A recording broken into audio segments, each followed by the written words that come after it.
नमः संस्कृताय। प्रिय संस्कृत मित्राणि, संस्कृत सेवा में आप सभी का स्वागत है। हम लोग पढ़ रहे हैं महाकवि कालिदास द्वारा विरचित अभिज्ञान शाकुंतलम का चतुर्थ अंक, जिसमें हम लोगों ने 1 से 14 श्लोकों तक का अध्ययन कर लिया है। और 14 श्लोक के आगे छोटी सी कहानी होती है जिसमें शकुंतला बोलती है मृगशावक के बच्चे को कि वत्स किम सहवास परित्यागिनी माम अनुसरसि अचिर प्रसूतया जनन्या विना वर्धित एव इदानीम अपि मया विरहितम त्वाम तातश्चिंतयिष्यति निर्वर्तस्व तावत। कहती है कि अर्थात पुत्र तेरा साथ छोड़कर जाने वाली मुझ शकुंतला का पीछा क्यों कर रहे हो? अपने जन्म के कुछ ही समय बाद मृत माता के बिना ही तुम पाले गए हो, इसलिए मुझसे भी वियुक्त होने पर तुमको पिताजी पालेंगे, तुम्हारा ध्यान पिताजी रखेंगे। इसलिए अब तुम लौट जाओ, मेरे पीछे मत आओ, मेरा अनुकरण मत करो, मेरा अनुसरण मत करो।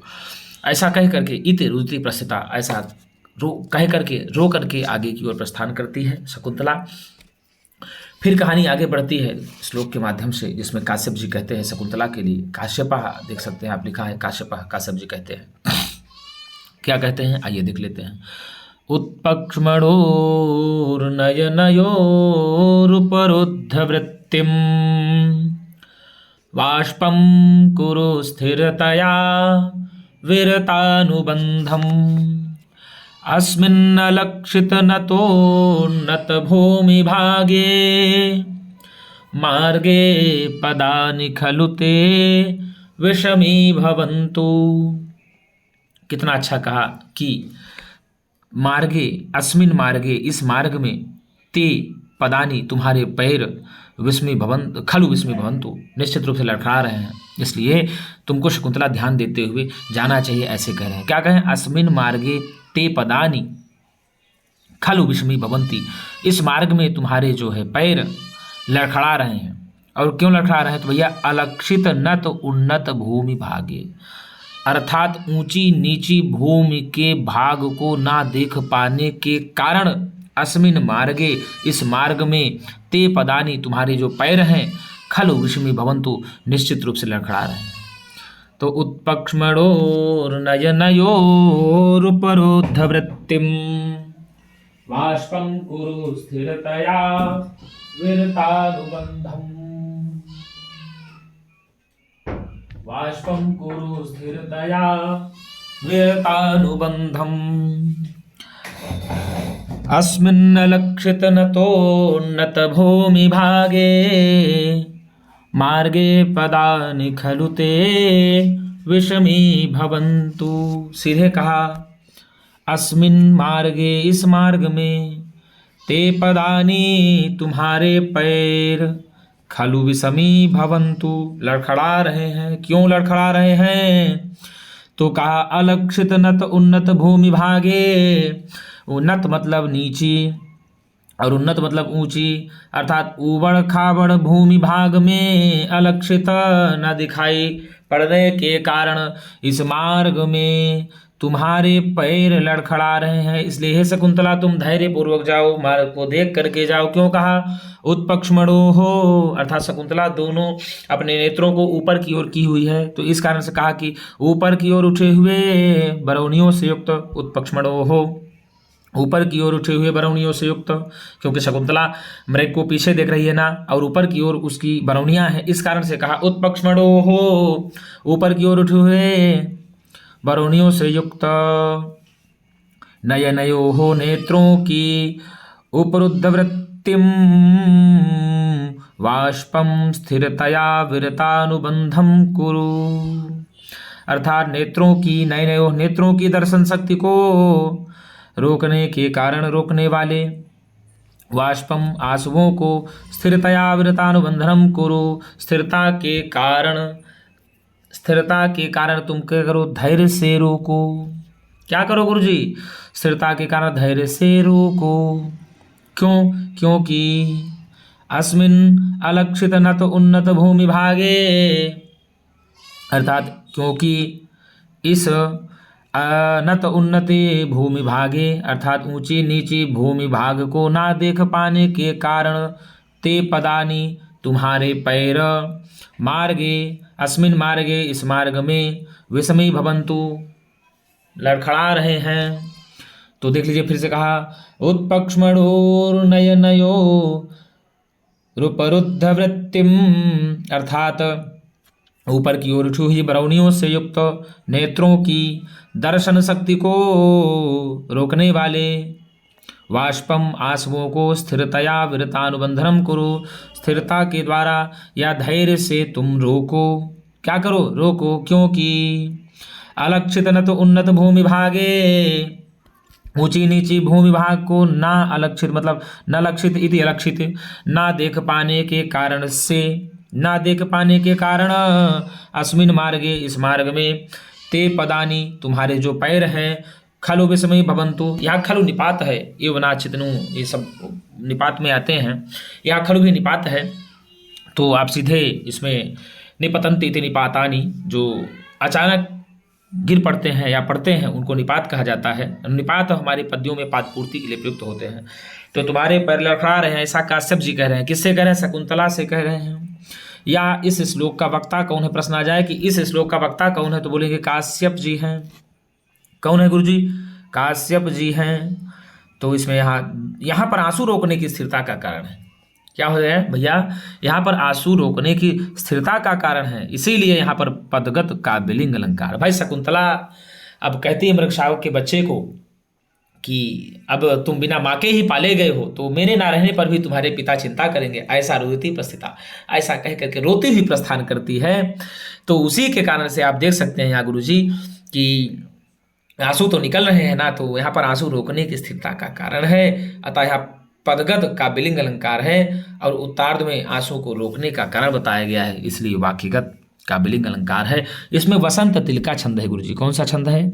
वसंत तिलका। कौन सा है गुरु जी? अगर प्रश्न आ जाए कि इसमें कौन सा छंद है तो आप बताएंगे वसंत तिलका छंद है। वसंत तिलका छंद का लक्षण ही है गुरु जी, उक्ता वसंत तिलका तब जा जगौगा, उक्ता वसंत तिलका तब जा जगौगा, अर्गेयम वसंत तिलका तब जा जगौगा। इसमें भाई साहब प्रत्येक पद में 14 मात्राएं होती हैं। ये 14 मात्राएं होती हैं, आप देख लीजिए। तो अब हम आपको गिना देते हैं, नीचे की लाइन से गिना देते हैं। देखिए देखिए दिया ना कि वाष्पम 2, कुरु 4, स्थिरतया 4, 2 2 4 और 4 8, 1 2 3 4 5 6, देखो 1 2 3 4 5 6 7 8 9 10 11 12 13 14। तो 14 वर्ण मतलब 14 होते हैं, 14 वर्ण।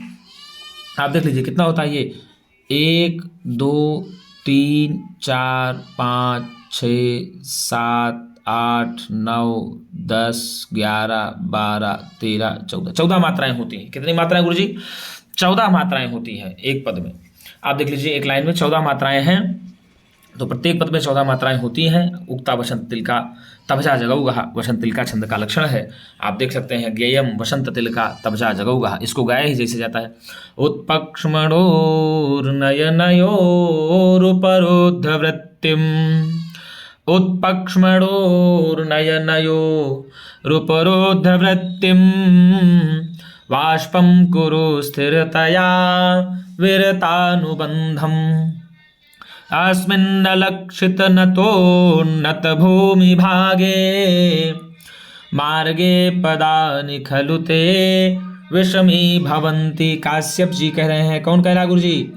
काश्यप जी कह रहे हैं। किससे कह रहे हैं? शकुंतला से कह रहे हैं। क्या कह रहे हैं? उत्पक्ष्मणो हो, ऊपर की ओर उठी हुई बरौनियों से युक्त, नयनयो हो, नेत्रों की, उपरुद्धवृत्तिम वाष्पम, स्थिरतया विरतानुबंधम कुरु, अर्थात नेत्रों की दर्शन शक्ति को रोकने के कारण, नेत्रों की देखने की शक्ति को रोकने वाले आंसुओं को, वाष्पम किसको गुरु जी? आंसुओं को, स्थिरतया विरतानुबंधम कुरु, तुम धैर्य के साथ रोको, क्योंकि क्योंकि अलक्षित न तो उन्नत भूमि भागे, ऊंची नीची भूभाग के ना ऊंची नीची भूमि भाग के ना दिखाई पड़ने के कारण अस्मिन मार्गे, इस मार्ग में ते पदानी, तुम्हारे जो पैर हैं, खलु विषमी भवन्तु, लड़खड़ा रहे हैं, इसलिए तुमको ध्यान दे करके चलना चाहिए। क्या करना चाहिए गुरुजी?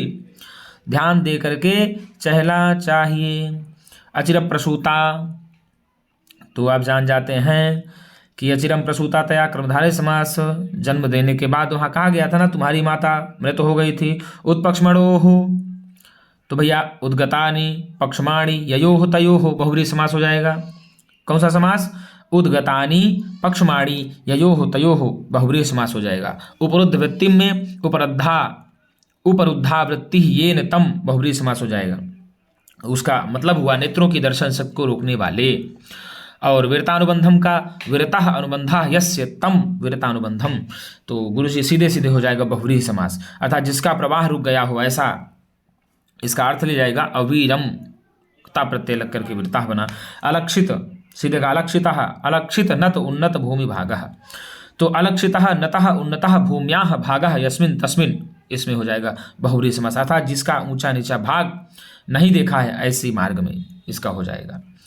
तो भाई साहब विषमी भवन्तु, विषमी भवन्ति, तो आप देख लीजिए इसको कहा का यहाँ पर सीधे कहा गया ऊंचे नीचे पड़ रहे हैं अर्थात लड़खड़ा रहे हैं, क्या पाँव शकुंतला की, इसलिए यहाँ पर च्वी प्रत्यय है। कौन सा प्रत्यय है गुरु जी? ची प्रत्यय, ची प्रत्यय है, ऐसे आप लिखेंगे ची प्रत्यय को, ये ऐसे, ये ठीक गुरु जी। और यहाँ पर आंसू रोकने में स्थिरता का कारण है, इसलिए पदगत अलंकार का बिलिंग अलंकार है और उत्तरार्ध में आंसू रोकने का कारण बताया गया है, अतः यहाँ पर वाक्य गत का बिलिंग अलंकार भी माना गया है। अगर पूछ ले कि इस पूरे श्लोक का वक्ता कौन है, तो आप बताएंगे इस पूरे श्लोक का वक्ता है काश्यप जी, कण्व जी हैं, और यह अभिज्ञान शाकुंतलम के चतुर्थ अंक का 15वां श्लोक है। कौन सा है गुरु जी?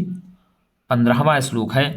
हम लोग अभिज्ञान शाकुंतलम का चतुर्थ अंक पढ़ रहे हैं, जिसमें आज हम लोगों ने 1 से 15 श्लोकों तक अध्ययन कर लिया है, और हम लोग धीरे धीरे अभिज्ञान शाकुंतलम को समाप्त करके कोई दूसरा ग्रंथ उठाएंगे। टीजीटी को विशेष लेकर के, एलटी को विशेष लेकर के हम लोग पढ़ रहे हैं, और आगे भी हम लोग अच्छे से पढ़ते रहेंगे। और परीक्षा भी आपकी संभावित हो सकती है 2024 में तो नहीं, लेकिन 25 में हमें ऐसा लगता है कि परीक्षा करा देनी चाहिए आयोग को, और वो कराएगा भी। परीक्षा चाहे जब वो, हमें और आपको तैयारी में लगे रहना चाहिए। तैयारी आप जब अपनी जारी रखेंगे तो परीक्षा कभी भी हो जाए, आप उसके लिए तैयार रहेंगे तो आपको समस्या नहीं होगी, आप आराम से सफल हो जाएंगे। यदि तैयारी हमारी कमज़ोर रहेगी तो परीक्षा में सफलता भी उसी प्रकार से असफलता में बदल जाती है। इसलिए तैयारी में हम ना चूकें। परीक्षा आयोग को जब भी कराना होगा कराएगा ही, वो अपने यथा समय के अनुसार परीक्षा करा लेगा। हमें परीक्षा को नहीं सोचना, हमें तैयारी अपनी मजबूत रखना है। जब भी परीक्षा होगी मजबूती के साथ हम अपने आप को धावा करेंगे, अपने आप को पेश करेंगे, जिससे हम एक सीट ले लें। एक सीट के लिए हम लड़ेंगे, कितनी सीटें आती हैं इससे हमसे मतलब नहीं है, आपको एक सीट के लिए लड़ना है और एक सीट में ही अपने आप को लाना है। तो मित्रों, यदि मेरी वीडियो आपको अच्छी लगे तो मैं आपसे निवेदन करता हूं कि लाइक एवं सब्सक्राइब जरूर करें, और अपने मित्रों के पास ज़्यादा से ज़्यादा इसको शेयर भी करें, जिससे इसको लाभ सबको मिल पाए, और आप भी जैसे क्लास का लाभ उठा पाएँ, दूसरे भी क्लास का लाभ उठा पाएँ, और जिससे हम लोग आगे बढ़ करके अच्छी तरीके से इसी प्रकार से आपको वीडियो देते रहें। तो आज के लिए इतना ही मित्रों, हम पुनः मिलेंगे एक नई वीडियो के साथ। तब तक के लिए नमः संस्कृताय।